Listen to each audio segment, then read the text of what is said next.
118 పూర్తయినాయి. 94 మేము చేశాం. వారు 24లో 5 అనౌన్స్ చేశారు. మిగిలిన అభ్యర్థులు వారు కూడా ఎంపిక చేస్తారు.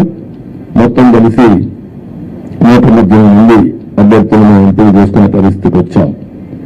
ఈ అభ్యర్థుల ఎంపికలు తెలుగుదేశం పార్టీ అయితే యువతకు, మహిళలకి, బీసీలకు, అదే మరి యంగ్స్టర్స్ కి ఎక్కువ ప్రాధాన్యత ఇచ్చడానికి ప్రయత్నం చేశాం. చదువుకున్న అభ్యర్థులకు కూడా ఎక్కువ ప్రాధాన్యత ఇస్తున్నాం. అదే మరి మీరు చూస్తే ఒక 23 మంది ఫస్ట్ టైమర్స్, ఈ 94లో 23 మంది ఫస్ట్ టైం ఎమ్మెల్యేలుగా శాసనసభకు వచ్చే విధంగా వాళ్ళు కూడా ఎంపిక చేసుకున్నాం. వీళ్ళు 3 డాక్టర్లు ఉన్నారు, రిటైర్డ్ ఐఏఎస్ ఆఫీసర్లు ఉన్నారు, విద్యావంతులు ఉన్నారు, 28 మంది పోస్ట్ గ్రాడ్యుయేట్స్ ఉన్నారు, 51 మంది గ్రాడ్యుయేట్స్ ఉన్నారు, బాగా 2 అయితే పిహెచ్లు కూడా ఉన్నారు.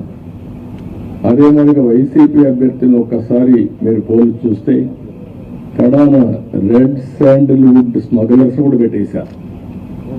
రౌడీల్ని, గూండాల్ని కాకుండా రెడ్ శాండిల్వుడ్ వ్యాపారం చేసేవాళ్ళు పెట్టారంటే ఆ డబ్బులు ఇంకా ఆ రెడ్ శాండిల్ వ్యాపారం చేసేవాళ్ళు ట్రాన్స్ఫర్ కూడా చేశారు అక్కడి నుంచి. ఎందుకంటే బ్రహ్మాండమైన ప్రొడక్షన్ ఉంది అక్కడ, నాయకుల ప్రొడక్షన్ కూడా, నాట్ ఓన్లీ రెడ్ శాండిల్ ప్రొడక్షనే కాదు.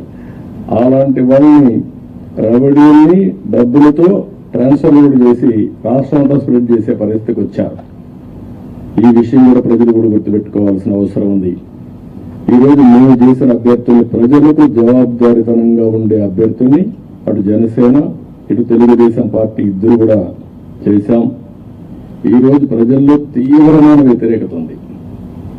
ఎంత వ్యతిరేకత ఉందంటే భయం కూడా అంత ఉంది. ఈరోజు మీరున్నారు ప్రెస్, మీ మీద సిరీస్ ఆఫ్ దాడులు జరిగాయి. సిరీస్ ఆఫ్ దాడులు జరిగితే మీరు ప్రతిఘటించలేని నిస్సాహిస్థితిలో మీరున్నారు. ఏమనుకో అంటే మనోధైర్యాన్ని కూడా కోల్పోయే పరిస్థితిలో ఉన్నారు.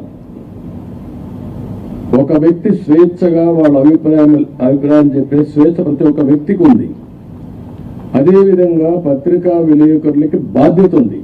అతనికి స్వేచ్ఛ ఉంది, మీకు బాధ్యత ఉంది. 4 ఎస్టేట్స్ ఏదైతే ప్రజాస్వామ్యంలో 4 పిల్లర్స్ అనేటివి చాలా ముఖ్యం. ఒక పక్క చట్టసభలు, ఎంపిక చేసే అభ్యర్థులు, అక్కడి నుంచి గెలిచిన అభ్యర్థులు చట్టాలు చేయడం. రెండోది కార్యనిర్వాహక అధికారులు, ఐపీఎస్ ఆఫీసును ఆల్ ఇండియా లెవెల్లో తెచ్చిపెట్టడం. మూడోది పత్రికా విలేకరులు ఎక్కడికక్కడ స్వేచ్ఛగా ఎవరేం చేసినా నిర్మోహమాటంగా ప్రజలకు చెప్పడం. ఎక్కడ తప్పు జరిగితే తప్పు జరిగిందని కోర్టుకెళ్ళి మళ్ళా మన హక్కులు కాపాడుకోవడానికి న్యాయ వ్యవస్థ. ఈ రోజు మన రాష్ట్రంలో చూస్తే ఈ 4 వ్యవస్థలు కూడా ఒక విధంగా చెప్పాలంటే నిర్వీర్యం